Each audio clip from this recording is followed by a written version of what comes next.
Innal hamdalillah nahmaduhu wa nasta'inuhu wa nastaghfiruhu wa natubu ilayhi wa na'udzu billahi min shururi anfusina wa sayyiati a'malina. May yahdihillahu fala mudilla lahu wa man yudlil fala hadiya lahu. Wa asyhadu an la ilaha illallah wahdahu la syarika lahu wa asyhadu anna Muhammadan 'abduhu wa rasuluhu la nabiyya ba'dahu. Ya ayyuhalladzina amanu taqullaha haqqa tuqatih wa la tamutunna illa wa antum muslimun. Fa inna asdaqal hadithi kitabullah wa khairal huda huda Muhammadin sallallahu alaihi wasallam wa syarrul umuri muhdatsatuha wa kullu muhdatsatin bid'ah wa kullu bid'atin dhalalah wa kullu dhalalatin finnar. Ma'asyiral muslimin, usikum wa nafsi bi taqwallah faqad fazal muttaqun. Sungguhnya Allah Subhanahu wa taala telah berjanji dalam Al-Qur'an dalam firman-Nya, wa qala rabbukum ud'uni astajib lakum.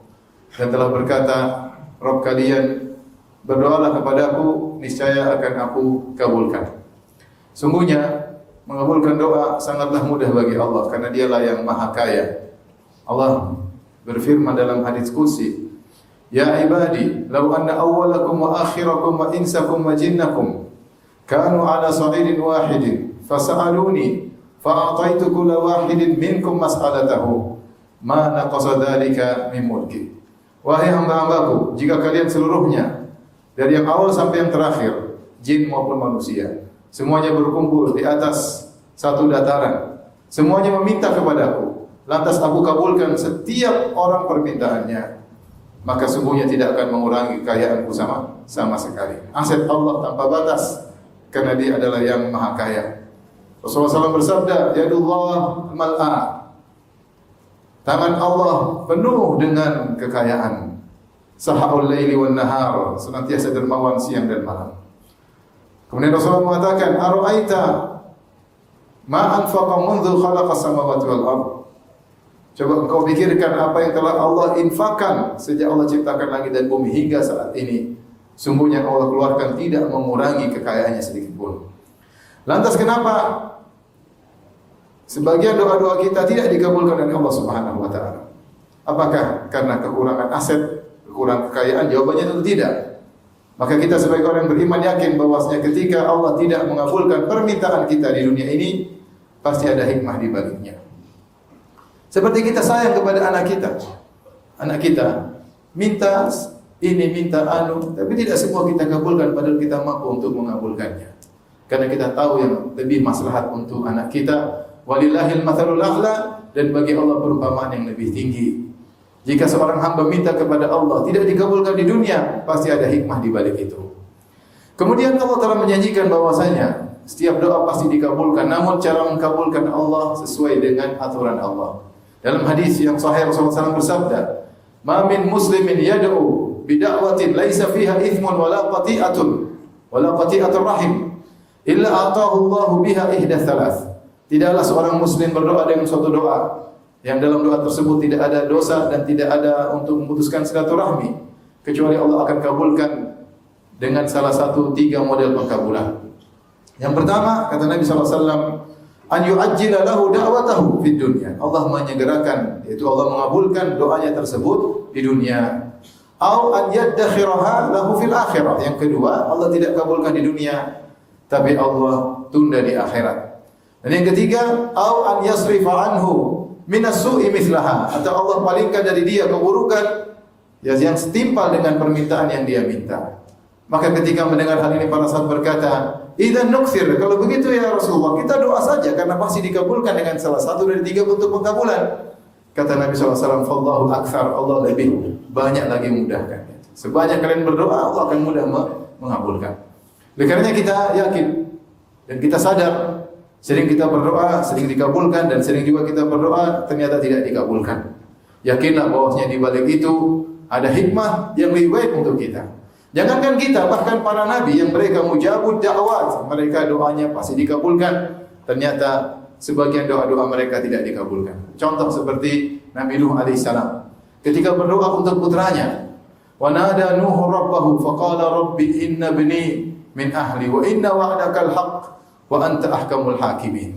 Ketika putranya Yam tenggelam, atau yang disebutkan An tenggelam, maka kemudian Nuh berdoa untuk keselamatan anaknya. Dia berkata, ya Allah, ya Rabbku, sungguhnya putraku adalah dari keluargaku, ya, dan janjimu adalah benar dan engkau adalah pemutus yang paling bijak sebijak-bijaknya.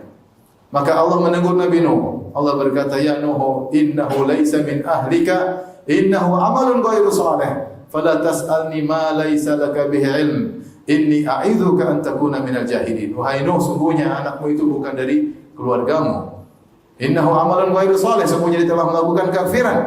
Maka jangan kau minta kepadaku apa yang kau tidak punya ilmu tentangnya. Doa Nabi Nuh tidak dikabulkan.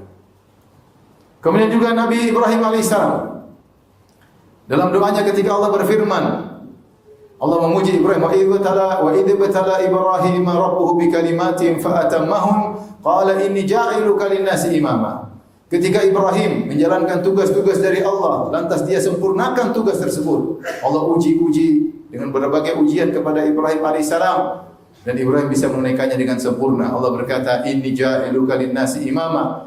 Aku akan menjadikan engkau sebagai pemimpin manusia. Ibrahim berdoa untuk keturunannya. Qala wa min dzurriyyati, ya Allah, keturunanku juga jadikan mereka pemimpin. Apakah semua keturunan Ibrahim alaihissalam menjadi pemimpin? Tidak, Allah tidak kabulkan. Allah mengatakan, qala la yanalu ahdidz zalimin. La yanalu ahdidz zalimun. Sungguhnya orang yang zalim dari keturunanmu tidak akan mendapatkan kepemimpinan. Berarti doa Nabi Ibrahim ada yang tidak dikabulkan. Demikian juga Ibrahim alaihissalam berdoa agar ayahnya diampuni oleh Allah. Allah tidak kabulkan. Allah sebutkan, wa ma kana istighfaru Ibrahim li abihi illa an mau'idatin wa'adaha iyyah. Tidaklah Ibrahim istighfar buat ayahnya kecuali karena Ibrahim pernah berjanji kepada ayahnya. Dalam surat Maryam, Ibrahim berkata, sa'astaghfiru laka rabbi. Aku akan mohon ampunan buat engkau wahai ayahku. Kemudian Ibrahim minta ampun kepada Allah untuk ayahnya, ternyata tidak dikabulkan. Ternyata tidak dikabulkan karena ayahnya kafir. Demikian juga Nabi kita Nabi Muhammad SAW, manusia terbaik di alam semesta, yang doa-doanya selalu dikabulkan. Tetapi terkadang ada doa Nabi SAW yang tidak dikabulkan. Ketika Nabi SAW dalam perang Uhud, kemudian Rasulullah SAW mendoakan kebinasaan kepada orang-orang Quraisy yang telah melukai Nabi SAW. Allah tegur, laisa laka minal amri syai'un aw yatuba 'alaihim aw yu'adzibahum fa innahum zalimun. Bukan urusanmu wahai Muhammad. Ya, sungguhnya bisa jadi mereka zalim kemudian diadab, bisa jadi mereka bertobat, dan ternyata banyak di antara mereka yang bertobat. Rasulullah SAW juga pernah berdoa dalam kunutnya, mendoakan sebagian orang-orang Quraisy ketika itu, da'a ala Safwan bin Umayyah. Rasulullah mendoakan keburukan kepada Safwan bin Umayyah. Kemudian Rasulullah SAW mendoakan keburukan kepada Suhail bin Amr. Dan Rasulullah SAW juga mendoakan keburukan kepada Al-Harith bin Hisham. Rasulullah doakan keburukan, ditegur oleh Allah Subhanahu wa taala. Ternyata tiga orang ini akhirnya masuk Islam. Rasulullah SAW juga pernah berdoa dengan tiga permintaan. Kata Rasulullah SAW, aku minta kepada Allah tiga permintaan, Allah kabulkan dua untukku, dan Allah tidak kabulkan satu untukku. Dua, yaitu Rasulullah SAW mengatakan, Allah yuhlika ummati bisanah, ya Allah jangan kau binasakan umatku dengan pacaklik, dengan kemarau. Maka Allah kabulkan. Wa Allah yuhlika ummati bil gharq, ya Allah jangan engkau, agar Allah tidak membinasakan umatku dengan tenggelam sebagaimana kaum Nuh, maka Allah kabulkan. Kemudian Nabi berdoa yang ketiga, wa alla yaj'ala ba'sahum bainahum famana'aniha. Lalu aku minta kepada Allah agar Allah tidak menjadikan kaum muslimin saling bermusuhan di antara mereka, saling menghantam di antara mereka. Ternyata Allah tidak mengabulkan. Demikian juga tatkala di akhirat kelak, ternyata tidak semua umat Nabi SAW mendapatkan doa Nabi SAW. Ketika Rasulullah SAW telah melewati sirat, maka Rasulullah menanti sambil berdoa, Allahumma sallim sallim, ya Allah selamatkan dan selamatkan. Apakah semua umat Muhammad yang lewat sirat selamat? Jawabannya tidak. Di antara mereka ada yang selamat dengan tanpa terluka sama sekali. Di antara mereka ada yang tercabik-cabik dengan hantaman dari kalalib besi-besi yang tajam, namun selamat. Di antara mereka ada yang tercabik-cabik lantas terhempaskan ke dalam neraka Jahannam. Oleh karenanya, kalau para anbiya saja terkadang doa mereka tidak dikabulkan, tentunya ada hikmah di balik itu yang Allah Maha tahu. Maka bagaimana lagi dengan kita? Tugas kita hanya husnuzon kepada Allah dan banyak berdoa. Yakinlah bahwasanya jika doa kita tidak dikabulkan, pasti ada yang lebih baik yang Allah siapkan untuk kita. Aqulu qouli hadza astaghfirullah li wa lakum wa lisa'il muslimin min kulli dhanbin khati'ah fastaghfiruhu innahu huwal ghafurur rahim. Alhamdulillahi ala ihsani wa syukru lahu ala taufiqihi wa amtinani wa asyhadu an la ilaha illallah wahdahu la syarika lahu ta'ziman li sya'nihi wa asyhadu anna Muhammadan 'abduhu wa rasuluhu da'i ila ridwani. Allahumma shalli alaihi wa ala alihi wa ashabihi wa ikhwani. Ma'asyiral muslimin, di antara bentuk pengkabulan doa di antaranya adalah ditunda di akhirat. Dan siapa yang tidak dikabulkan di dunia, maka dikabulkan di akhirat, dan tentunya ganjaran akhirat jauh lebih baik daripada ganjaran dunia. Mungkin seorang menangis kemudian berdoa kepada Allah namun tidak dikabulkan di dunia. Ingatlah, semua yang dia minta itu tidak ada yang sia-sia. Semua akan dikabulkan di akhirat dengan ganjaran yang jauh lebih indah dan abadi. Atau di antaranya adalah dipalingkan darinya keburukan yang semisalnya.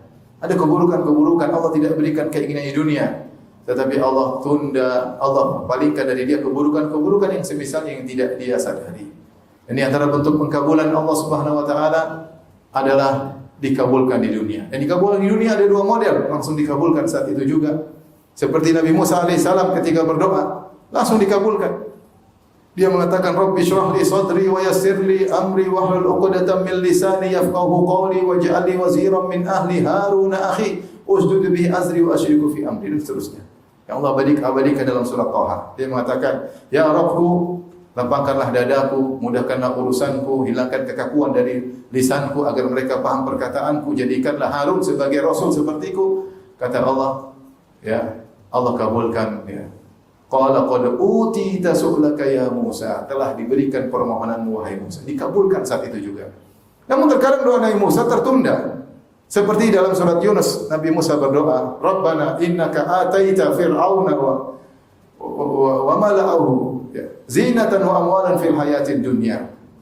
Rabbana liyasuddu an sabilik. Rabbana tumis ala amwalihim washdud ala qulubihim fala yu'minu hatta yarawul adabal alim. Nabi Musa berdoa, Ya Rabbku, sungguhnya Engkau telah memberikan perhiasan dunia dan harta kepada Fir'aun dan bala tentaranya dan para pengikutnya. Mereka gunakan untuk apa, ya Allah? Mereka gunakan untuk menghalangi manusia dari jalan Engkau. Ya Allah, hancurkanlah harta mereka dan matikanlah hati mereka sehingga mereka tidak beriman, sehingga mereka merasakan adab yang pedih. Sebagian ulama mengatakan ketika Nabi Musa berdoa dengan doa tersebut, Allah mengatakan qala qad ujibat da'watukuma, telah dikabulkan doa kalian berdua. Yaitu Nabi Musa berdoa dan Harun mengaminkan, sehingga seakan-akan mereka berdua yang berdoa. Namun ternyata Allah wujudkan pengkabulan tersebut, kata sebagian salaf, ba'da arba'ina sanah, setelah 40 tahun baru Allah kabulkan doa Nabi Musa tersebut. Kenapa? Tentu ada maslahat-maslahat di balik itu yang Allah ingin tunjukkan kepada Musa maupun musuhnya Fir'aun. Di antara juga yang menakjubkan seperti kisah Nabi Ibrahim alaihissalam. Ibrahim alaihissalam dikabulkan doanya banyak langsung dan sebagian doanya ditunda pengkabulannya. Ketika dia diusir dari kaumnya, fa'aradu bihi kaidan faja'alnahumul asfalin. Mereka siapkan api kemudian membakar Ibrahim, akhirnya Allah selamatkan Ibrahim. Kemudian Ibrahim keluar dari negerinya. Dia mengatakan, ini muhajirun ila rabbi sayahdin. Aku berhijrah menuju Rabbku, sungguhnya dia akan memberi petunjuk kepadaku. Kemudian dia berdoa, Rabbi habli minas salihin. Ya Allah, anugerahkanlah aku anak yang saleh.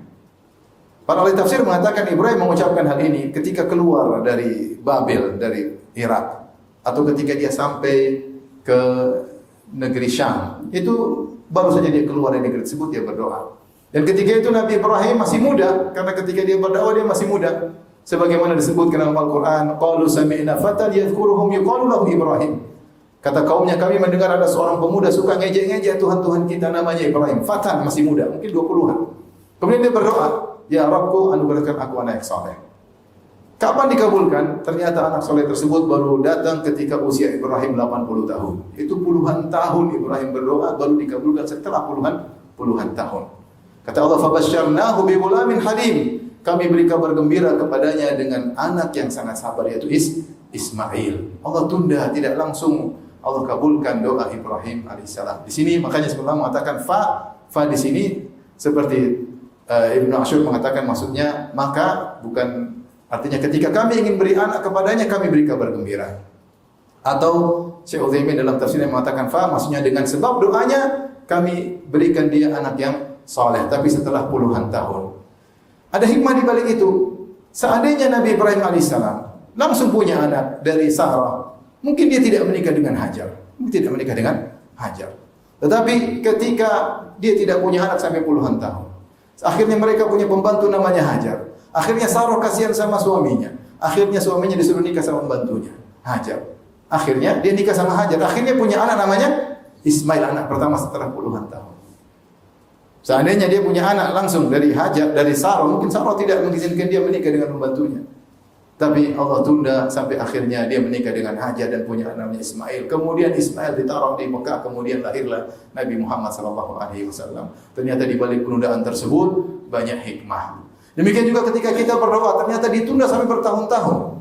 Bisa jadi agar kita semakin banyak berdoa, agar kita tawakalnya semakin kuat, agar kita terus menangis, agar kita terus tadarruk di hadapan Allah Subhanahu wa taala, agar kita semakin kuat iman kita. Yang kata Syekhul Islam Ibnu Taimiyah, bisa jadi ini semua lebih afdal daripada apa yang kita minta kepada Allah Subhanahu wa taala. Allah ingin kita lebih banyak menangis, lebih banyak salat, lebih banyak berharap kepada Allah, jauh dari kesombongan, dari keangkuhan. Bisa jadi seorang dikabulkan terus dia menjadi sombong dan angkuh. Maka Allah lebih tahu tentang kebaikan bagi seorang hamba yang dia tidak tahu. Maka tugas kita berdoa. Tidaklah Allah menghilangkan kita untuk berdoa kecuali Allah ingin kabulkan doa kita, baik di dunia maupun di akhirat, atau dipalingkan dari keburukan semisal apa yang kita minta. Oleh karenanya para sahabat mengatakan, "Idzan nukthir," kalau begitu kita banyak doa ya Rasulullah. Kata Rasulullah, Allahu aktsar, yaitu Allah lebih mudah mengabulkan doa-doa kalian, lebih banyak yang daripada yang kalian minta. Inna Allaha malaikatahu yusholluna 'alan nabi ya ayyuhalladzina amanu shallu 'alaihi wa sallimu taslima. Allahumma shalli 'ala Muhammad wa 'ala ali Muhammad kama shallaita 'ala Ibrahim wa 'ala ali Ibrahim innaka Hamidum Majid. Wa barik 'ala Muhammad wa 'ala ali Muhammad kama barakta 'ala Ibrahim wa 'ala ali Ibrahim innaka Hamidum Majid. Allahumma ighfir lil muslimina wal muslimat wal mu'minina wal mu'minat al ahya'i minhum wal amwat innaka samii'un qaribun mujibud da'wat wa ya qadhiyal hajat. Allahumma ati nufusana taqwaha wa zakkiha anta khairu man zakkaha anta waliyuha maulaha. Allahumma aslih lana dinana alladhi huwa ismatu amrina wa aslih lana dunyana allati fiha ma'ashuna wa aslih lana akhiratana allati fiha ma'aduna waj'al hayata ziyadatan lana fi kulli khair waj'al mauta rahatan lana min kulli syarr. Rabbana atina fid dunya hasanah wa fil akhirati hasanah wa qina adzabannar. Alhamdulillahirabbil alamin wa aqimus salah.